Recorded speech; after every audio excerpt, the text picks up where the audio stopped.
Welcome to another episode of the Fish North Georgia podcast. I'm your host for this episode, Ryan Sheffield. We appreciate all you guys that are listening in on this and watching this. Here, we're going to have a absolutely fantastic podcast here. We have Paul Benson. He is the what are you with the NPFL and Ark Rods exactly? So my official title with the NPFL is vice president of partnerships. We all have titles that we assume. Brad Fuller is the president, and he kind of oversees 30,000 foot level of what we're all doing on our own different tasks and orientation.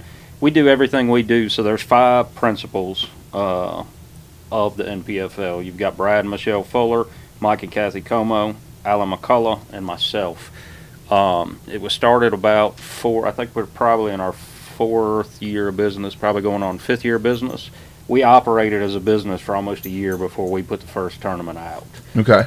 And I think that's what's helped give us the foundation to be able to make it through the issues that we faced. Everybody has issues in relation to what they do, but for official title purposes, I claim Vice President of Partnerships. That helps me with scheduling some of the sponsor stuff, sponsor sales, sponsor management, angler management, kind of partnerships. Folks like you, when you call me up and say, hey man, I need a couple anglers, in the next few months, who are we getting, who are we talking to, that type of stuff. Hopefully our anglers are all open and forthright enough that you can just call them. You can just get a cell number from me, and then y'all go on your way. Because we don't dictate. We don't like to dictate who's going where or who's saying what. That type of deal. Although we don't mind playing favorites. I tell people all the time, I'm perfectly happy playing favorites. Yeah, we have relationship, with Rob Robleski, and he did fish the NPFL, and he is also a part of Team Ark.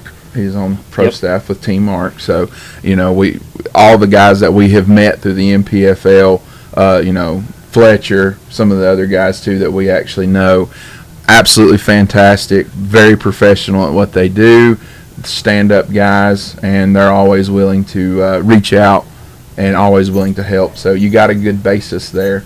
And we really enjoy, all the relationships that we've had with just the few guys that we've had on the NPFL side. So I think Rob's coming back next year. So I think we're going to get to see him. I haven't seen his name on the paid invoice list, which we get a lot of people that commit. We get a lot of people that say, hey, I'm in, and then life happens. Life happens. Sponsor happens. Work happens, because every professional angler out there still works. Yes. I don't care what anybody says.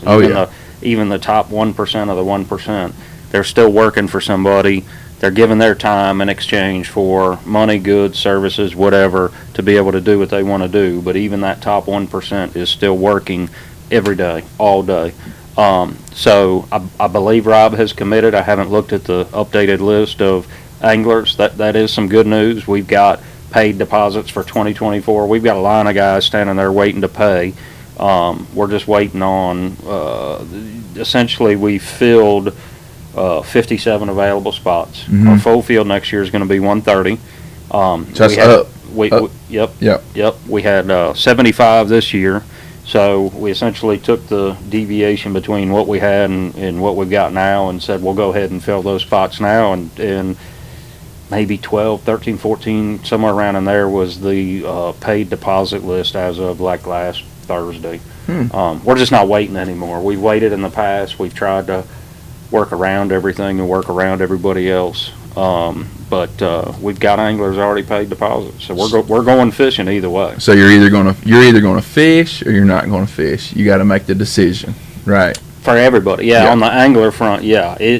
I've got guys calling me and they're like, "Well, I'm going to wait to see what the schedule is." And look, listen, I have no expectation for somebody to commit to a $31,200 investment blind. I've tried to tell everybody, I'm handling the scheduling currently, and we've got a bunch of RFPs out to a bunch of different lakes and a bunch of different areas. The best terminology I've come up with is a very vanilla box schedule. It's all lakes everybody's seen. There's nothing outside the box like an Amistad. There's no out west. There's nothing out of character for a national level tour. We have to wait. It's happened many times to us before where we get commitments from locations and they're like, we're in, and then all of a sudden they're not in. This board member denies budget or things happen. So we're real big on waiting until we get the signed contract from the CVB before we commit. Right. That one thing that I will say this, and I appreciate you pretty much giving the intro here for who you are. I will. One thing that I've noticed, I follow the NPFL. I follow anything, tournament fishing. I am a tournament fisherman. That's what's in my heart. That's why I like to fish. I enjoy practice. I enjoy going to different locations, and then of course I enjoy the competition of tournament fishing. I played a lot of sports growing up, so after I got out of high school, the competitive bone in me just never left me. So, the next easiest thing for me was, I didn't want to play beer league softball. I did there for a minute, but I wanted to fish, and I had always liked to fish anyway. I can remember, very vividly in high school, we would get up and people would want to know if we wanted to come to a party on a Friday night, and we said, no, I can't come to a party. We got a tournament in the morning, so, and people would look at you like, a tournament? What kind of tournament? No, like we're going to Lake Lanier and we got a bass tournament in the morning, and they're like, that's a thing? Like, yeah, we pay entry fee, and if we do good enough and get lucky, then we'll walk away with some money tomorrow. And nowadays it's just with the high school and the middle school stuff at that level. I didn't have access to that when I was in school, and that was just kind of like a far off flung thing. It didn't exist, and about 5 or 6 years after I graduated, there started to be some rummagings of, especially in Forsyth County, of high school bass fishing teams competing, and I was like, well, that's cool. It's been a wild ride following it and watching it, because from your perspective with the NPFL, I know probably y'all are looking at it a little bit too, with a little bit more kind of prying eyes, I guess, into the high school scene. Who's competing in the national tournaments? Who's winning these national tournaments? Because, frankly, y'all are going to probably be having some people in the next couple of years that are competing right now in high school that are probably going to be submitting some applications to fish the NPFL. So you guys kind of already are getting a resume without them submitting a resume per se, which I believe they do have to submit a resume with you guys to be considered, correct? Application is the only thing required at this point. We get a lot of resumes. Mm-hmm. Part of my problem with the resume is, and being a sales guy, mm-hmm. Because that's what I do day to day, to be able to pay to participate in the NPFL at the level that I do. Being a sales guy, like, you can kind of read a lot of the verbiage. Like, There's a lot of people that are really good at building a resume. Mm-hmm. And, are they a fit for the family atmosphere that we want to provide on the NPFL? Mm-hmm. These guys, don't get me wrong, these guys go out every morning looking to step on each other's necks. Like, when it's go time, that as close of friends as they are, now, that being said, they'll pick each other up. They'll help each other get their boats running. Like, they take care of each other. It's a very, very tight, close-knit family. I could have a high school kid winning every national championship, and if his attitude is not correct, or if he's not what I would call a team player of sorts, Mm-hmm. We're not interested. We do not select people solely based on their fishing ability. They got to be able to catch them, Mm-hmm. but at the same time, they got to have the same desire to be there. There's lots of options out there for guys. They're all great options. We're not the solution for everybody, but we want to make sure that the entire field, top to bottom, gets their $5,200 for each event out of each event. So if I create a mindset where I'm just bringing in people solely based on their fishing ability, that could potentially lead to conflict, drama. We've had very, very little issue. Keith Carson had a dust up with another angler, and nothing bad, nothing physical or whatever. They had a difference of opinion on a spot. We didn't get involved. Keith came to me at a weigh-in, and he's like, "Man, I got a huge problem." And I'm like, "Well, he's standing right over there. Go take care of it." And they did. They went over there and take care of it. One of the biggest things, in our opinion, is anglers need to handle all that stuff on the water within reason. Like, I don't want anything coming to blows. We've got a steadfast rule about anything of that nature, and I promise you, the last thing you want to do is wind up, dotting somebody's eye or thumping them on the head. And when you get back to the boat ramp, you gotta talk to Brad and I about it. That's not going to work. Right. But that being said, anglers need to handle that stuff. They need to have more transparency. They need to have more direct involvement with each other. If you think somebody wronged you, you should be able to tell them. Now, you should be able to do so in a respectful, professional manner. You should. It doesn't always happen that way. That being said, like, we try to squash that stuff as quick as we can on any front. So in relation to the high school stuff, I've got a 17-year-old fishing professionally for us now, Hayden Hammond out of North Carolina. Okay, I didn't know that. Yeah. He's at this point, we have told him, hey man, go to college. He said he doesn't want to go to college, so he's going to fish professionally for a couple years with us and whatever else he chooses to fish. He's done pretty well this year. He's done real well for his age and for his experience. But he got out of playing baseball in high school and got into fishing, and ran pretty quick. Excuse me. Ran pretty quick with it, and he's done a real good job. He's shown a lot of maturity for a 17-year-old. We had to work some special contracts and special deals. For instance, Hayden signed a contract and his parents signed a contract. We weren't comfortable contracting a 17-year-old without his parents' involvement. His dad, Todd, is at every event and participates, helps everybody. Always there to help get somebody on, off the water, that type of deal. Those are the type of people that we want to push and that we want to promote. Right.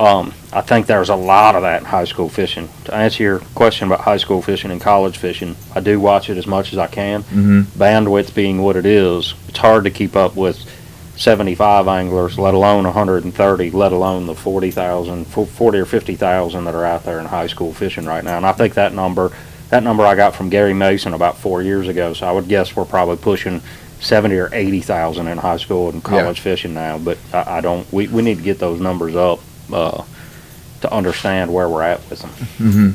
Yeah, just for example, talking about that, just this past month ago, they had the Nationals was on Hartwell, and there was 480 plus boats.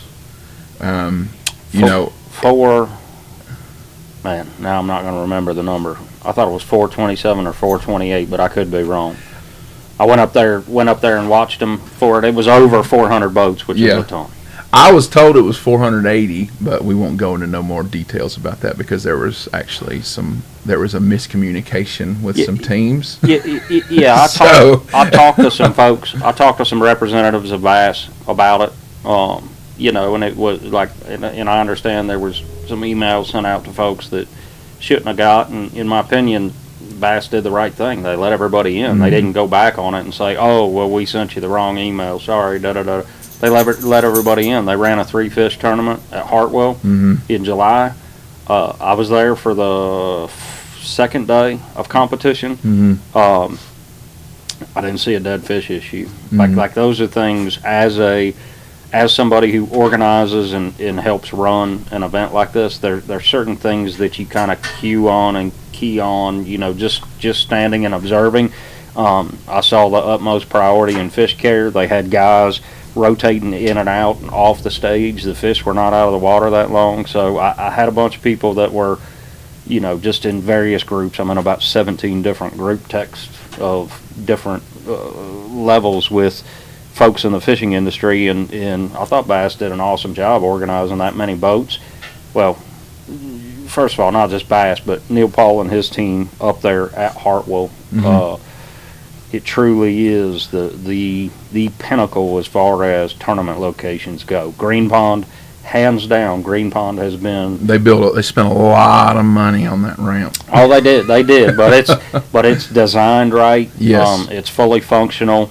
There's things, when we went there and we started asking questions, we're like, well, man, why don't we just come here 6 times a year? Because it truly is the best place to run a tournament. That being said, Clarendon County in South Carolina, Bay City, Michigan, I can't say enough good about the folks at Bay City, Michigan and Saginaw Bay event that we had up there this year.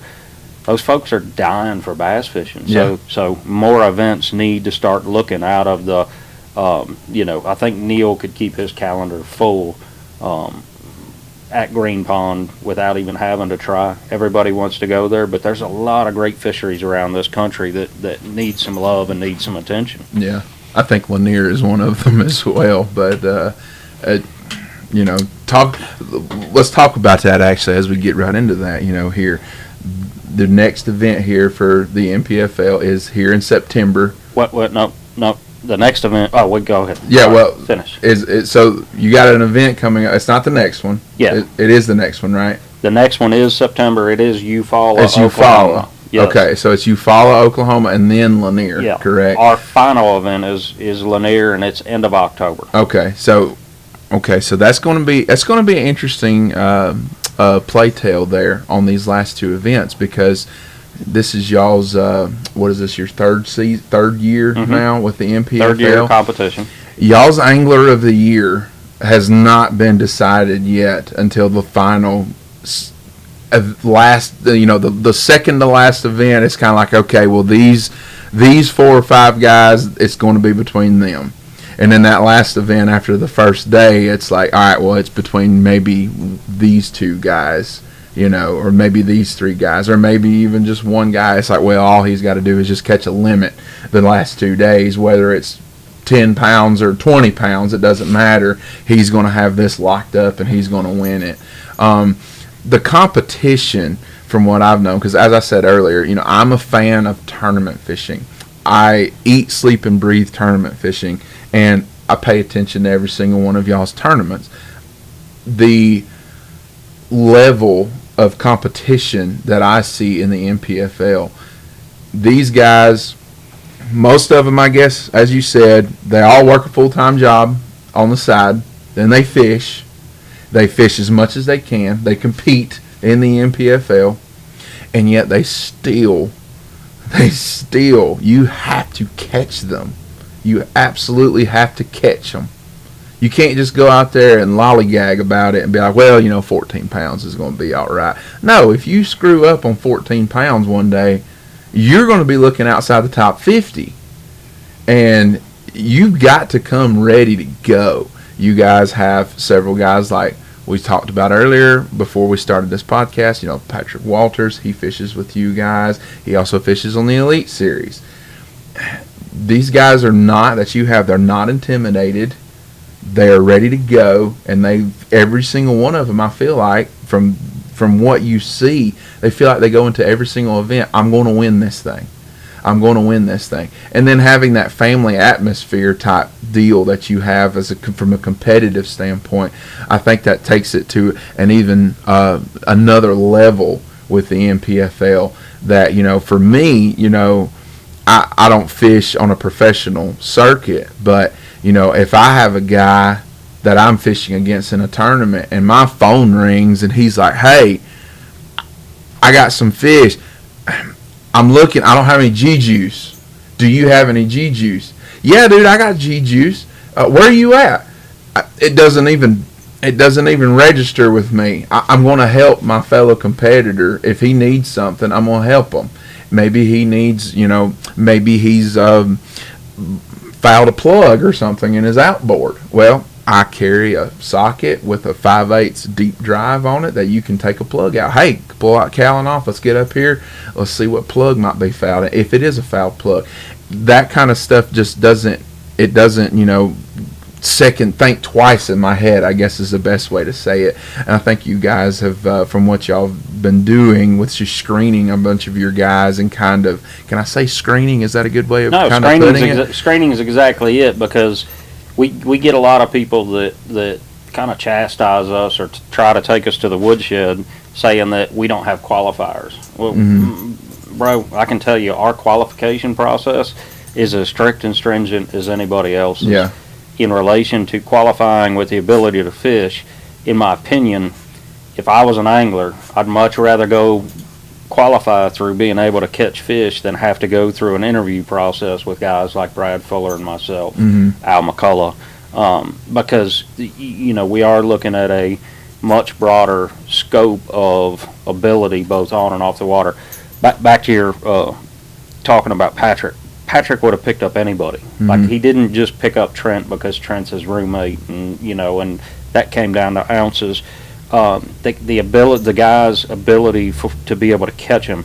We got guys like Keith Carson, Brandon Perkins, Timmy Reams. We can have a whole episode on Timmy Reams. You need to get some of these guys on here like him so that they can give their perspective of where they're at. Timmy's been in the top 5 of AOI all 3 years. Like, I have noticed that. Yeah. Todd Goad is leading, and Todd is a man on a mission. But I promise you, Todd does not sleep well at night knowing the crowd of guys that are chasing him. Jesse Wise out of North Carolina. Jesse Wise, an absolute hammer, just destroys them. You got Mike Corbishley up there. You got a bunch of great anglers, but any of the anglers in that field can come up and take a swing and win one tomorrow, and then change that whole game. I learned something real valuable year one on AOI. I don't know if you recall how close Keith and Brandon Perkins were. So Brandon literally sets down. It was raining at Grand, last event of the year. He's running back. He's early. He's got fish. He sets down, puts his motor in neutral, doesn't even turn it off to grab his helmet because it started raining. Puts his helmet on, sits back down, shift actuator went out like that. He lost AOI by 1 point, $40,000. I don't remember what it was, entry fees, and I think we paid a stipend on top of the entry fees to Keith. I don't think we told them that the entry fees were coming. That was not an expectation. That's something we did year one, just a little bit above. But the minute we get the call that Brandon's down, Brad gets the call, I get the call, everybody's phone starts ringing. I think Sheldon Collins went back. I think Randy Cooker went back. I think there was about 4 anglers that immediately, like before we could even organize anybody, they were already in their boats going back. Because Brandon was doing well in that tournament, so maybe not Sheldon, but Sheldon Wood, I promise you. And that's another great angler that we got who's always up there and made some good money. But we don't even really have to tell these guys. Right. Like they just go. As far as loaning boats, borrowing boats, I've seen guys working on boats till 3 in the morning. And to be fair, I've seen that at multiple leagues. FLW Tour used to be really, really tight-knit like that. I can remember when Buddy Gross won Pickwick, Michael Neal might have been in second or third, and at the time I was working with Michael, Buddy stayed up till, I think I wound up leaving at like 2:30 or 3 in the morning because I had to be back for my day job in Atlanta at 6.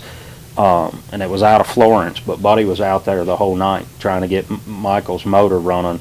At the time, it was a new Yamaha show. It was just a weird computer thing like ECU or something. Right. I think in the fishing industry, you get these close, tight-knit groups, but you do get kind of groups that don't like other groups, and groups that go against each other, and we fight real hard to protect ourselves from that, but you're never going to have everybody happy with everybody. The easy thing for us is you don't have to wonder where we stand or where we're at on something. Typically when something arises, we're quick to address it. We're very transparent about it, and we go on about our business. Like we provide a solution to any issue that may arise, provide the solution regardless of what people think about it, and we go on about our day. Yeah. Go on to the next one. And that is, I say that's a good thing because, in this world that we live in today, And from some of you guys guys and girls that may be listening to this right now, will probably agree with me on this or disagree with me on this, but I think most of y'all probably agree. We live in a society now that is very opinionated, and opinions nowadays seem to divide people faster than anything ever has before. And I don't think anything is any different in the tournament scene, whether it's not just in bass fishing, even in the saltwater tournament stuff, the redfish tournament stuff, the marlin tournament stuff, the walleye tournament stuff. We had that big controversy, with the walleye guys putting weights in fish, and opinions will break people. It will turn brother against brother, and it will turn father against son, and it's kind of unfortunate nowadays that is kind of the case, because I think in terms of bass fishing tournament scene and the professional side of things, most everybody will do anything for each other. If it's something that needs to be done, if you need some help, like you're talking about with Michael Neal and Buddy Gross there, someone has a motor issue, hey, let's try to get it fixed within our means if we can. Let's get it taken care of. Someone's got a trolling motor issue. Hey, I got a spare trolling motor that I carry with me. Let's slap that puppy on so that way you can fish tomorrow and won't even bat an eye at it. We had that exact scenario out at Clarendon County. Mm-hmm. Day 2 we had to cancel due to weather. It was the right call. Like, I woke up that morning, I needed water, and for some reason all the waters were in the cooler in the truck.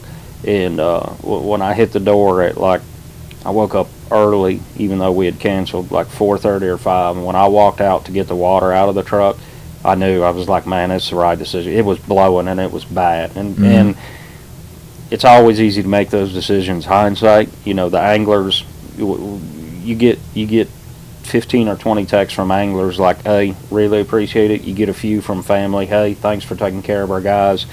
But that being said, that off day, there was a shelter at Clarendon County right next to the stage, and I get a call from Ryan Satterfield. He won the event out at Wright Patman this year, and he's like, hey, can we use the overhang there at the boat ramp to work on some boats? And I'm like, most certainly. And I said, I'll come down and I'll unlock the bathrooms, and there's like a key box to unlock the bathrooms and turn on the lights and all that stuff and kind of make it a little hospitable. We were about probably 25 minutes from the boat ramp. So I meet him down there, anything. Well, Stephanie Pellerin pulls up, trolling motor issue. Ryan's there to fix it. Travis Jewell had a issue on his boat. I think it was something with the windshield, and like, it was a fiberglass issue. Something had broke due to a grab mount. Hunter Bogman shows up to bring a spare trolling motor for Stephanie, and Ryan and his wife are there with Stephanie and help her get that mounted. Get the I don't think they were using a lot of electronics at Santee. They were doing a lot of shallow fishing, so he didn't have to rewire a whole bunch of stuff. But that's the way that it goes, and we're proud to see. I'm extremely proud that when you're making those selections, when you talk about qualifiers, or when you talk about the interview process and everything, we're proud when we make the selections for the right people. We don't always do it. We've been had. There's some former anglers out there that they got one on us or got one on somebody else, or we do err on the side of trusting people and grace and that kind of stuff, because that's the only reason I'm in this seat is grace. But that being said, it creating an environment that promotes that mindset is huge for us. So let's switch gears here for just a second. So let's go back to the very beginning, the very, very beginning. Where did the idea, where the desire, the idea, where did the idea come from to start the NPFL? So there's two things to address, and I'll run through the mechanical aspect of it pretty quick. Al McCullough we call him the founder. He had the idea.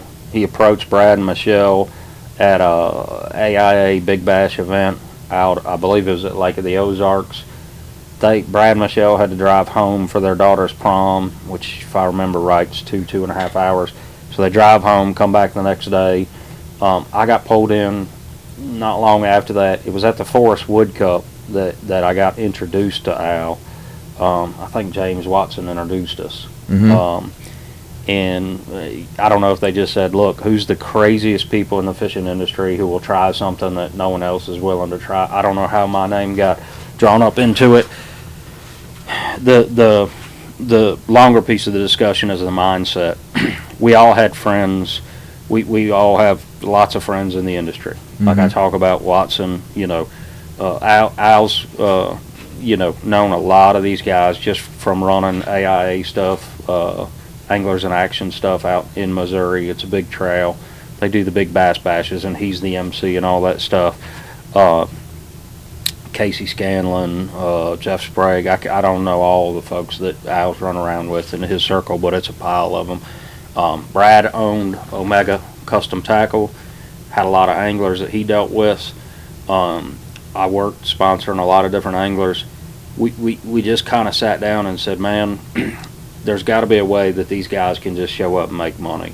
Mm-hmm. Like when you are a professional angler, you do have a significant amount of various things that you need to do throughout the week, for your sponsors, for the league, for different things of that nature to put yourself in a position for success. We just kind of said, look, man, it's really, really tough for guys, at that time you could win an open. Actually, you could win I think they were called the Costas in the FLW days. It was the middle level. Mm-hmm. I think Costas was the last reference. I think Zach Burge won the Costa was one of the last Costa champions that there was. You could win that money and for the championship for the year and still not have enough to go compete. So our mindset was, look, we put together 6 tournaments for these working guys who we know who have the talent. Maybe they couldn't invest 10 or 12 weeks a year in travel to make it happen.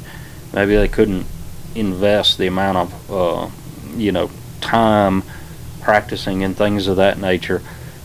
So we cut it down to a reduced schedule of 6 events. We'll always stay at 6 events in a championship. We get a lot of guys that say, wow, why can't we squeeze in 1 or 2 more to make some money or whatever. Like, we're very specific about the design of what we're doing. We want to try to maintain 4 weeks in between events, if at all possible, so that these guys can go home and work and do what they need to do and maintain the home life. It's tough on an angler. It is. The travel and time away from home is tough. I can remember John Cruz did a California swing a few years ago, maybe about 4 years ago or 5 years ago, might be a little less than that. But he told me, like, start to finish, he when he left Virginia, went out for the events, then he had to come back through Arizona. Maybe there was an event, California, and then Texas or something. Wound up being like almost 3 months before he got home. Yeah. And he was working the whole way. Like he had a good, with his, proprietorship of Missile Baits, he had a good opportunity to like bounce through, but still away from your wife, your kids, that type of stuff. And it can bear down on you. Yeah. It burns you out quick, yeah. When it's all phone conversations and things of that nature. So having that time off in between events, like when we set certain foundational parameters, co-anglers, we've had a lot of people come to us about, well, man, just add co-anglers, and that I could talk for 4 hours about the need or not need for co-anglers, but that's just a foundational no to where we're at right now. Mm-hmm. We've talked about some outside the box stuff. We're going to focus on what we do, and we're going to do it to the best of our ability and continue to do it what we consider really well based on the feedback that we get for another 2 or 3 years before we try to like upset the apple cart, or before we try to add a few moving parts here and there. Like we want to ensure that the gold standard for what the NPFL is established and available for a long time, especially for the anglers that have invested with us. We're looking at year 4. remembering from 2 on the list, I got 2 guys who have, essentially they've already invested $120,000 in our brand, fishing all 4 years. Yeah. So I take that very serious. Yeah. I think having guys that continue to fish who've been there since day one, and they're still here today. I think that's kind of stands as a standalone kind of what is the word really? I guess that I'm looking for. Testament. Testament. Yes, exactly. Thank you. A standalone testament to what you guys have built with the NPFL. Guys, I've seen it. I know you've seen it. I've seen guys go and fish a series of some sort. We'll just take the Opens, for example, the Bassmaster Opens. I've seen guys invest a year or 2 of their life straight into that, and then they're done. They're done. Well, they don't want to be a part of it anymore. And you guys, I see a lot of the names that you guys every single tournament. I've been seeing a lot of the names, the majority of the names on y'all's list for your weigh-ins every day, every event. There's a lot of names that, hey, I remember them from 3 years ago. They're still here. They're still fishing. So I think that's a big testament to what you guys have built. And I know it's not just singularly. I know it's a definitely. I know you'll admit to it as a team effort. Yeah. 100% to have this brand, to have the shield. The shield means something, and I think you've got guys that are invested in it that the shield means something to them. So you guys have built something that's really, really well, and I think it's going to be around for as long as all of y'all want it to be.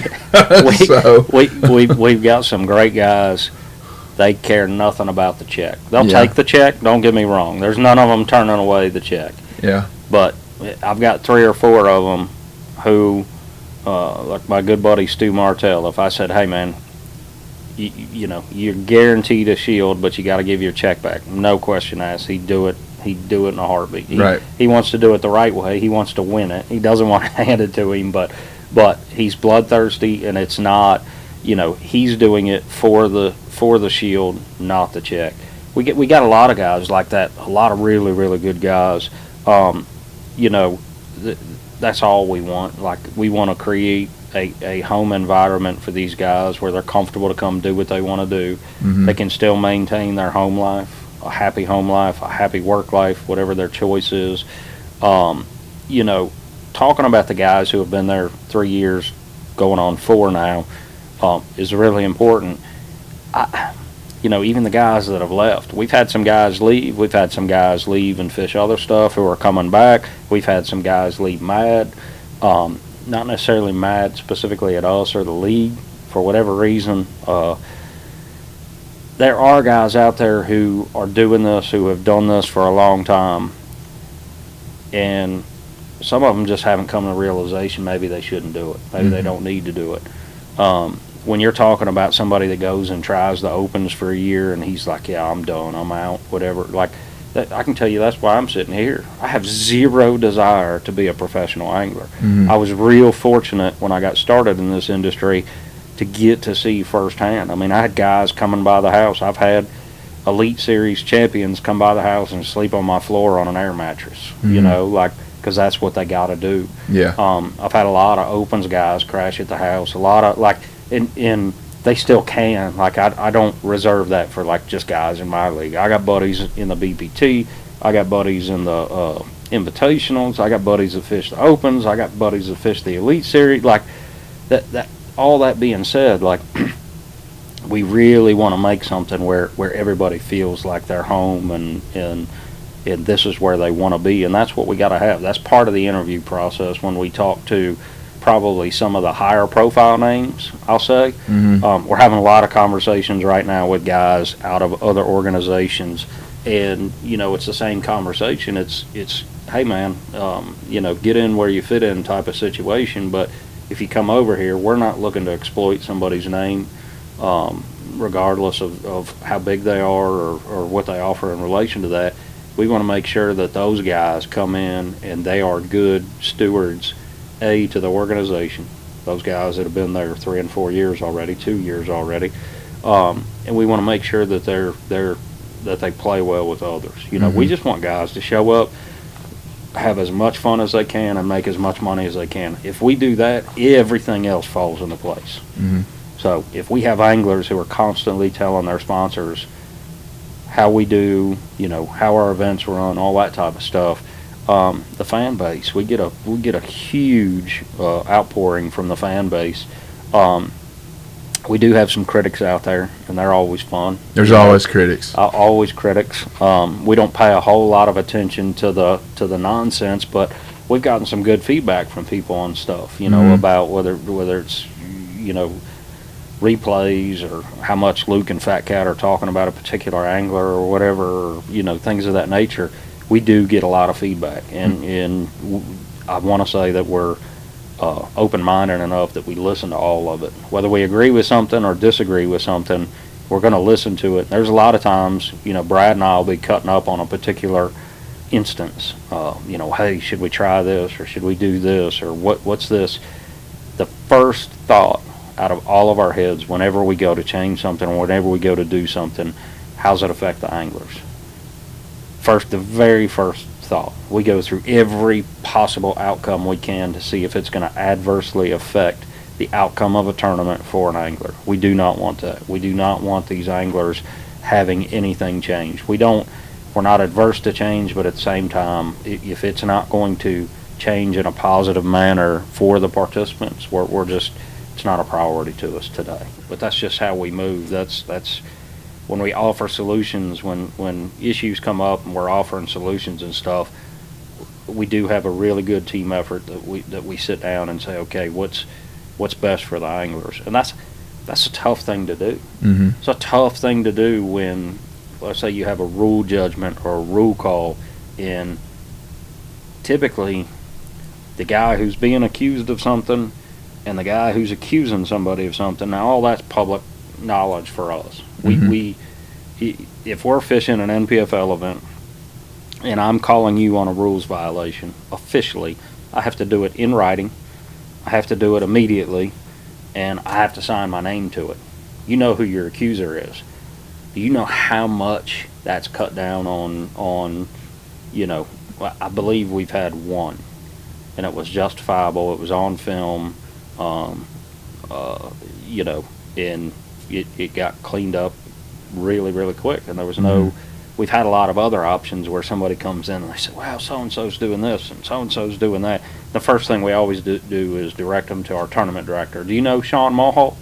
He's local here. He's out of Cumming, Georgia. Oh, is he really? His son, Emerson, works at... Now, I've heard his name. Yeah, Emerson works at Hammond's. And Emerson is handling 100% of our fish care. Like, we watch him, you know, like when I say 100%, it's not just on him. Like, we got guys running to get him ice. We make sure that the water's good. He's got help filling the boat, but he's managing the 20 years old. He's managing the release boat on himself. We've had 3 events this year with 100% release rate. When I say 100% release rate, that's no dead fish through the scales type situation. That's fantastic. I am, you know, the way I was brought up, I'm a little bit old school. You know, the digital age, and I fish some digital tournaments. They're fun. They're absolutely fun. They're fantastic. It seems to me, though, from what I've noticed, especially over the past couple of years, and we're talking COVID till now, where we're currently sitting, and COVID kind of started the whole COVID-1, right? COVID-1. We have to call it COVID-1. Yeah, you're right. COVID-1. Yeah, COVID-2's COVID-1. Yeah, exactly. But I think it starts Thursday. Oh yeah. So is that when they're going to let it go? COVID-1, as we'll call it, in 2020. The digital stuff came out. That's great. That was fantastic. They're fun. I think all of a sudden, though, that has kind of been like taking that old toy that you had as a kid and burying it in the bottom of your toy box in your room and pretending it don't exist anymore. And what I mean by that is the strategy that has to go into tournament fishing. It's something that is being forgotten about, especially in the past couple of years, and we seem to have on this short memory. I don't, but it seems like a lot of people, and y'all don't, but it seems like a lot of people have this same mindset with this. Part of tournament fishing is managing your fish. Managing your fish. Keeping an eye on your fish, making sure your fish are healthy. It's not just going out there and wetting a line and trying to catch 5 biggest that you can catch. You also have to maintain that those 5 fish or however many fish that you catch that day are healthy and alive. That is part of the strategy of it. Nowadays, it just seems to be to the point of catch fish, get out your phone, make a video, scale, 3.23, release over the side of the boat, go on about your business. I get a lot of people that come to me and talk to me who just cannot get behind that. Me, I guess I'm kind of middle of the road. It doesn't bother me none. I'm not necessarily for it. I'm not necessarily against it. I'm more lean towards, keeping fish because that's part of the strategy and that's part of the game plan. Kind of like baseball. And this is kind of the analogy that I use, and you may agree with me on this, what I'm about to say. A manager in baseball can go out there in one game and throw every single dude out of the bullpen in a game. Well, if he does that a couple of nights in a row, after a couple of games, they may win 3 straight games, but on that 4th game, he's going to be pulling guys out of the bullpen, and they just don't have it. They're tired, It just seems to me that, managing things it's kind of going the way of the dodo, I guess.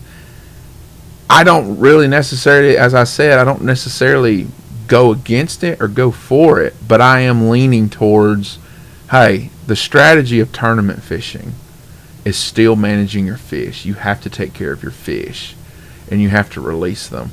Now, I may get bashed for this, and this is just me, but I may get bashed for this. I don't get behind the whole 40% of the fish that are weighed in post-spawn die, even if they swim away. As me and you are sitting here right this minute, there are fish, and we'll just take Allatoona. We'll just use Allatoona right here locally for an example. You and I are sitting here talking. There are literally fish right now that are either dying of natural causes or they're getting eat. That's the circle of life. That's the way that it goes. I think this mindset of that these fish are immortal is kind of taking place, and that whoa. Knock over. No, that's okay. I think the mindset of these people that think these fish are immortal is kind of being a little bit too much, I guess, to a statement. And for you to be able to say that y'all released fish and had fish with 100%, release rate, that they all release and they all swim away. When I catch 5, we had a tournament this weekend right out here on Lanier, right in the middle of the BFL. We had a little small club tournament. I had 5 for 17.5 pounds. If a few people knew that I had 5 fish in my live well running around on the south end of the lake, they would crucify me. But when we let them go, every single one, all 5 of mine swam away. But that's because of the steps that I take. The cleaning of my live wells multiple times a year, the use of ice, the use of G-juice, the use of hydrogen peroxide, managing your fish, fizzing fish, using fin clips. It's all a part of the strategy. If you cannot take 5 minutes total out of your day for fishing to open up your live well lids and make sure everything looks good, about 5 minutes roughly in an 8-hour tournament day, it is my opinion, and it may be unpopular, you need to find something else to do. So year 1 and year 2, we had a 1 pound dead fish penalty. Mm-hmm. You're not allowed to call them. Mm-hmm. That was a fight, man. Yeah. Like, and there are guys who did not fish with us.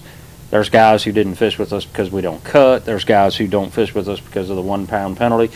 We dropped it to a 1/4 pound with the caveat, if fish care goes down, mm-hmm. we're going back to a pound. Yeah. Brad was very, very adamant that, like, the whole issue of the pound was, hey, y'all are not choosing to take care of your fish. in an appropriate manner. When I say y'all, I'm talking about every imaginary angler out there. I'm not talking about a specific group of our anglers or somebody else's anglers. In relation to the digital stuff and all that, like, man, I'm all for whatever grows, the sport. Like, there just may be people who, for whatever reason, they feel like they're not comfortable putting fish in a live well or whatever. I'm reaching here, but like, there may be people who just feel like that's abuse or whatever. Well, fine, like, get in a digital tournament then where you don't do that. Like, I do like having options for everybody in relation to that.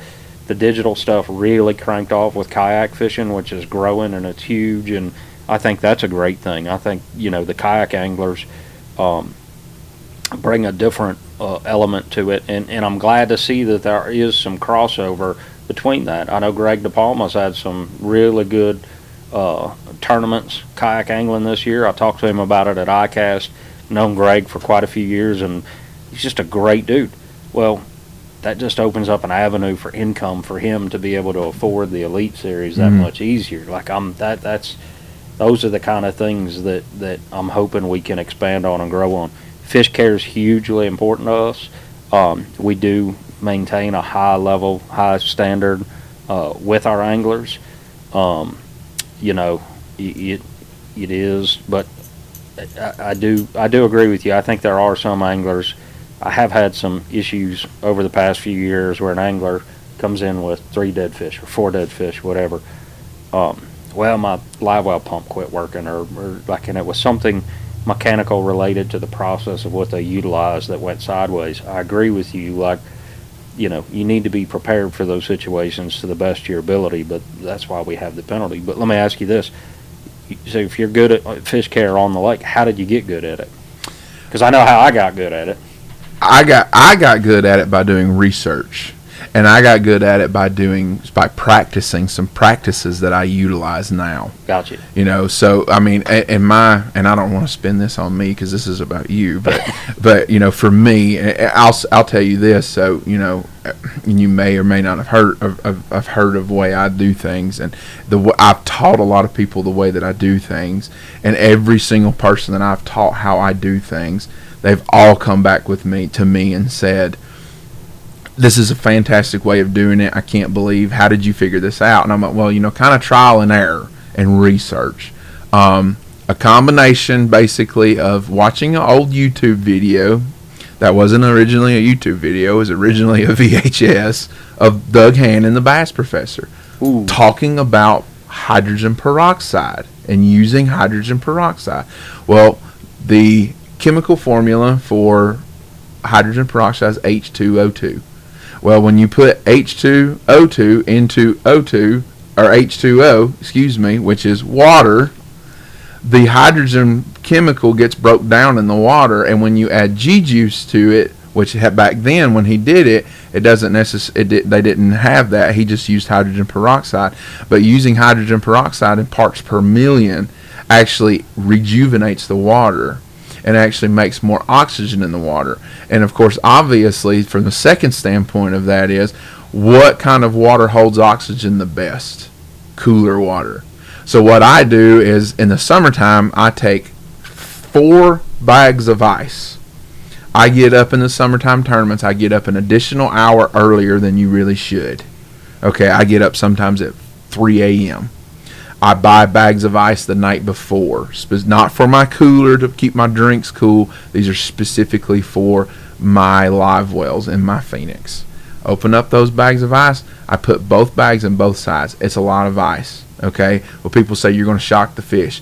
I have never shocked the fish in my life. I have never opened up my live well and seen that a fish has just been shocked to death. Here's the reason why. I put it in there long enough before 3 hours sometimes, because a lot of the summertime tournaments, 6 o'clock, is typically blast off time. I've got 3 hours roughly of the ice being in my live well. Well, I'm basically turning it into a cooler. I have made the walls of the live well considerably cooler. I have 2 thermometers that I have, those little sticky thermometers. I have them stuck to the back of my live well that I can see when I open up the lid, and I can see the temperature. I keep the temperature is anywhere from 10 to 12 degrees cooler than what the water is during the time in the summer. Having the cooler water with a post-spawn fish that's right off the bed, I have had them literally open up the live well to weigh them in at 2 o'clock and have to shut the live well back real quick because they're trying to jump out of the live well. And so me doing what I've done, and then the other thing too is, and I've been a big advocate of this because I run my own bass club too. I've seen a bunch of guys over the years when they dump their boats in the water and then they pick their partner up. You typically, you're sitting there for 10, 15 minutes, before blast off, getting ready, sitting out there, whether it be a shotgun style or a 1, 2, 3 count style. Guys sitting there, well, what are they doing while they're sitting there? Oh, we're fixing to run to our first spot. We go ahead and start putting some water in the live wells. That's an absolute no-no, especially in the 2-stroke world, because with not everyone has a 4-stroke still. I don't have a 4-stroke. I still run an Optimax Pro XS 2-stroke. Well, all of the exhaust fumes and some of the oil and some of maybe a little bit of leaking of a trim fluid and stuff, you're just sucking that into your live well. Make the run, get to your first spot, and then put the water in your live well, because wherever you get to on that first spot, unless some kind of biohazard disaster has happened, you put that water in there, it's clean water that you're sucking straight into your live wells. Once you add the water, I always tell people this, once you add the water, fill your live wells up as much as you possibly can, okay? Because once you get done with that, do not add any more water the rest of the day. It's like adding hot water to cool water. You don't do that. If you add hot water to cool water, it brings the water temperature up of the cooler water up. So that is one thing that I've implemented and that I've done. I've taught people that. The other thing, too, that just seems to be, and it's kind of appalling to me, it's amazing to me why this isn't happening. People still don't even understand that you actually have to clean your live wells. And you need to clean your live wells at minimum twice a year. You need to clean your live wells when the water temperature gets up to 70 degrees, because at 70 degrees, bacteria can start to thrive in water temperature that's over 70 degrees. You need to clean your live wells again after the summer. Late in the summer, we have algae blooms that happen, especially when the water temperatures get over 85. You need to clean your live wells, and you need to get rid of everything and anything that is in your pumps, in your hoses, anything that's in your live well system. Keeping them clean and keeping them clean at least twice a year during those 2 different times of the year, you will have your fish. Your fish won't want to leave your live well. they just won't. They don't want to leave your live well. So, outside of that, all said and done, it's just something that I've been experimenting with, and I pretty much have it down to a science, personally. So that being said, last week of October, I'm going to need you to come in. We'll get all the anglers in a room, and we'll go through live well maintenance and fish care. Well, I'll do it. Best practices. Well, I'll do it. I'll happily do it. Because we do. So I asked you how you learned it. The only way that I learned it was killing fish. Mm-hmm. Like, I didn't know oxygen was an issue till they ran out of oxygen one right. day. I found the V2 vents. Yes. I will never, and I don't currently own a bass boat. I sold mine last February, and I haven't wanted one since. Because if I call you up and say, let's go fishing, you're like, my boat's ready to go, let's go. Yeah. I give you gas money. Best boat to own is somebody else's, in my opinion. That being said, those V2 live well vents are a huge, easy addition that somebody can do at the house, and they're cheap. I think they used to be like $40. I don't even think they're $40 anymore. I had some in my Skeeter. Now I have a Phoenix now, and I actually don't need the V2 vents in a Phoenix, because they actually have a little valve that comes out on both sides of them that actually bleeds air out of it. So if you ever get, when the live wells are full in a Phoenix, if you ever, I'm sure you probably have fished out of several of them, you get in a little bit of rough water, and the water in the live well is moving around.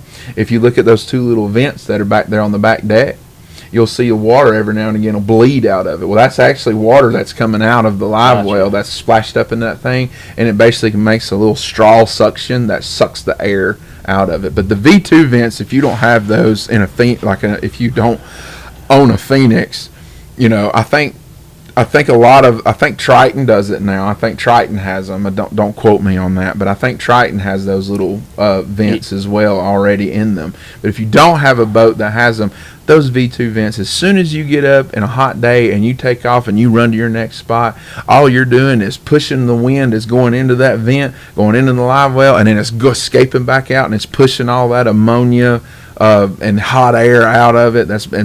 Pushing it right back out, and it actually keep the water temperature cooler throughout the day. I bet you would be hard pressed to find a boat dealer. If you're buying a boat from a dealer, bet you would be hard pressed to find a dealer that you said, hey, I'm not doing this deal if you don't put in these vents. Who wouldn't put in $35 vents or whatever they are? It takes 30 minutes to put them in. I put it don't in take about very 4 long. sets.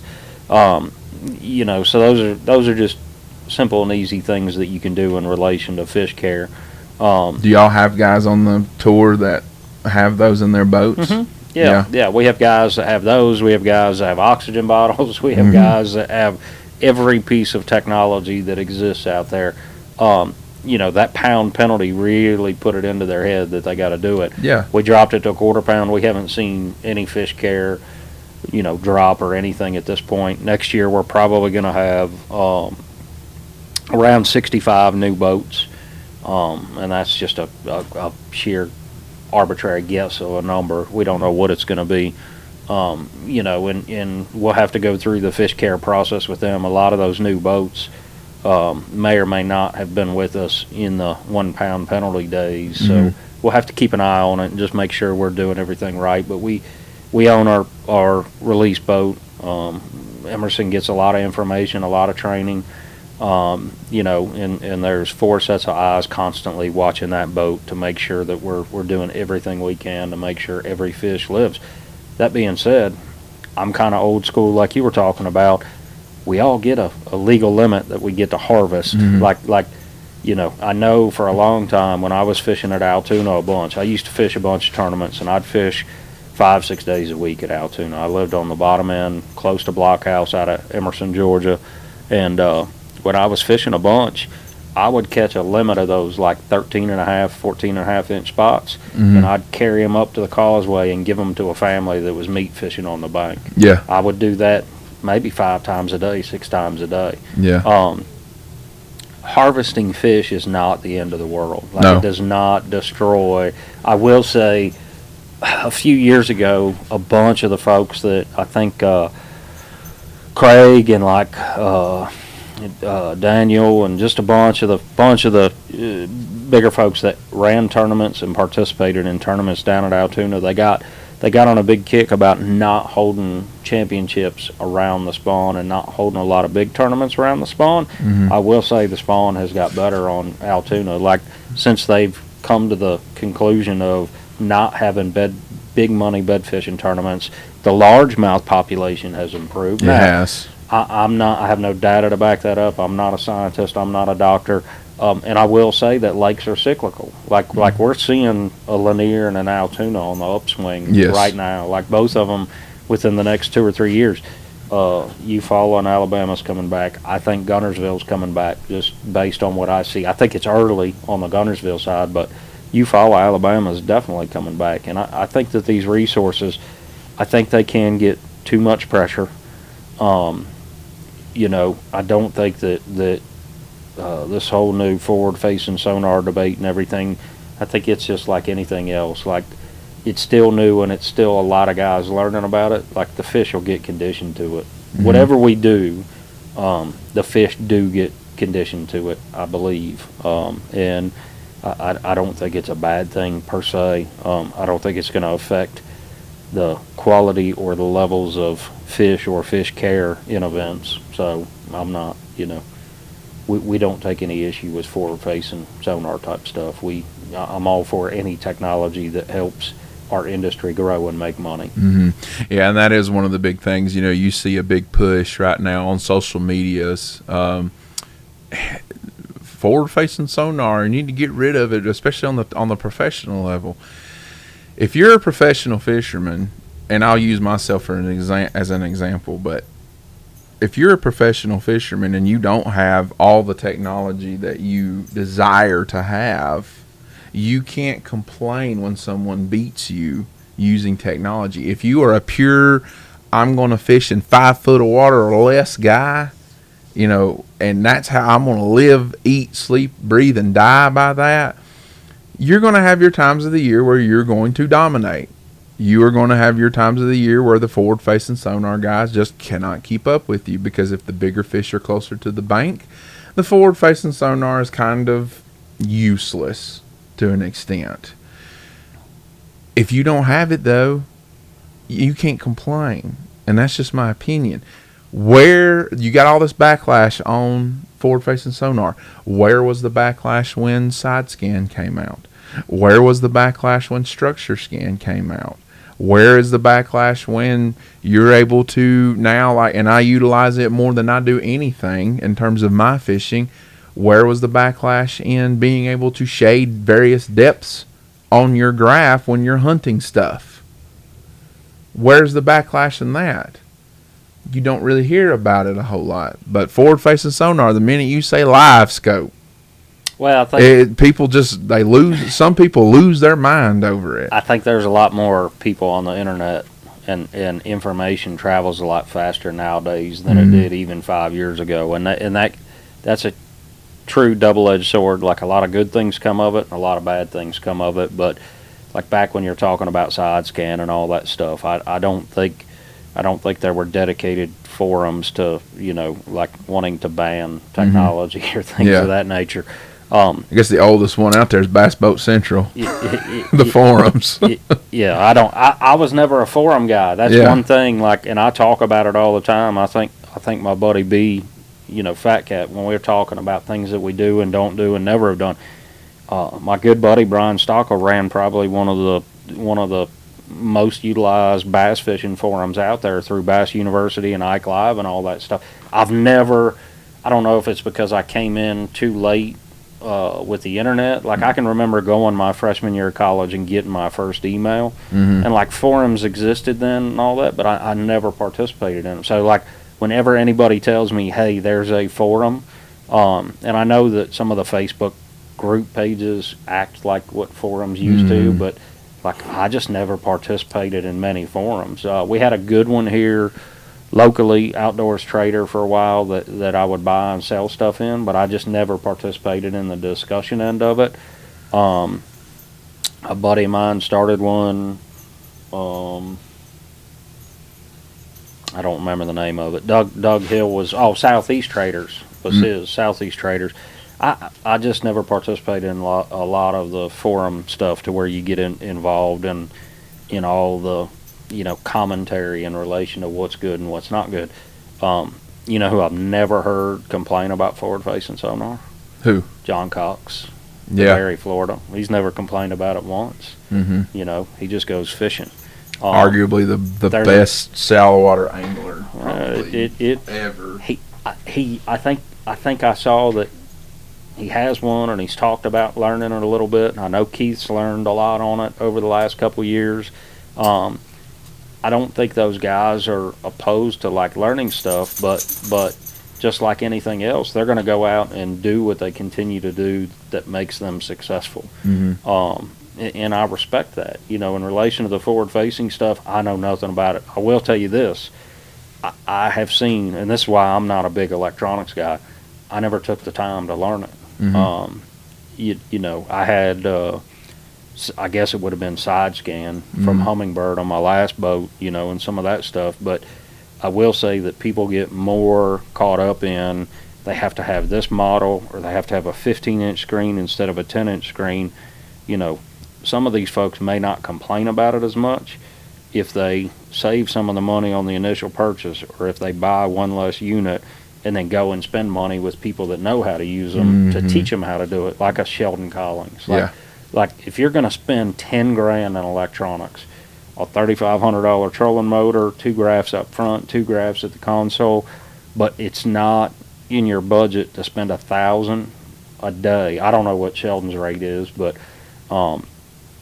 if I'm doing it for a living to where I have to live off the checks that I receive, A, I'm going to have it, and B, I'm going to have the best utilizers of it out there teaching me how to use it. And then I'm going to have it installed by, a guy like Trent Palmer down there. He's sonar pros in our neck of the woods. Right. This stuff's getting so fancy to the point I can remember on one of my graphs years and years ago, I was buying like the little magnetic clamp-on deal that you would put behind the unit, and it would like clean up the picture some. But guys who truly know how to utilize this stuff, that's where you're going to get your money's worth. We went and fished a deal. Actually, Sean Mulhall and I, our tournament director, we were fishing a deal down at Jackson Lake. We got to fish with a guy named Tom Hamlin. Do you know Tom? Mm-mm. So Tom's owned 4 or 5 different companies. I think he's selling center console boats now, and he still owns a couple companies. He's qualified for the Classic twice. Mm-hmm. Back in the day, the hard way. We're in Sean's The boat. hard way. The hard way, like Yeah. once through the opens and once through the Oh Fed. yeah. No, I knew what you when you said the hard way. I knew what you were meaning. Like, he's as accomplished of an angler. I think he still guides down at maybe Sinclair and Oconee, Mhm. Jackson. He lives on Tobosoffke. We were fishing a tournament on Tobosoffke. Sean at the time was running like an LMS 332C or something, old Lowrance unit, standard 7-inch. This was how long ago it was. I saw Tom sit down on the bottom of that boat. He was trying to show us what we did wrong, and he did. He absolutely whacked us. I don't think we caught a fish that day until he got in the boat with us. That old Lowrance unit, he sat down and he's like, well, here's your first problem. And he starts dialing in that old Lowrance unit. Yeah. And it looked not quite like what forward-facing sonar, but like I could start to see the arches. And he's like, well, see, there's your crappie, there's your bass, there's your catfish. Like when he started showing me how to utilize it, and, like an idiot, I never took him up on, like, hey, come down and I'll teach you how to use this thing. I think that's where a lot of people go wrong with the technology is they invest the money to have it, like a badge, like, hey, I'm a, like anything else in relation to what we do, but they don't invest the time to learn how to use it. If they did, they wouldn't be complaining about it, I promise you that, because it's putting fish in the boats for the best in the world. It did for me this past weekend. But you know what I think out of everything is the most important, I guess, piece of technology that we use now? Spot lock. Spot lock? Yeah, I think spot lock is far more. I think people just use spot lock and they just take spot lock for granted. Spot lock is a game changer, and if you don't have a trolling motor, you don't necessarily have to have live scope. You don't necessarily have to have all the fancy graphs. If you don't have a spotlight trolling motor nowadays, you're behind the 8 ball. Say you get on a school of fish offshore. You can point the nose of the boat in the wind, and you got a 10, 15 mile an hour wind coming. You can point the nose of the boat in the wind, hit that spotlight button. You ain't got to worry about the trolling motor again until you're ready to move. To me, spotlight is probably, by far, hands down, probably one of the greatest innovations in fishing that I've ever seen. And that's just my opinion. I think that it is a game changer, and if you don't have a spot lock, I think you need one. Does it cut opportunities off from guys? And I agree with your mindset. Like one of the biggest problems I had fishing a lake like Altoona, you're fishing a brush pile that might be 6 foot wide, 8 foot wide. And like getting lined up on it, I would spend twice as much time getting lined up to make the right cast as I did actually. I knew the fish were there. Yeah. I just put the brush in. It was green. It met all the requirements that it needed to met, and nobody knew where it was at. But I would have more trouble lining up on the brush because I didn't have those kind of tools to utilize.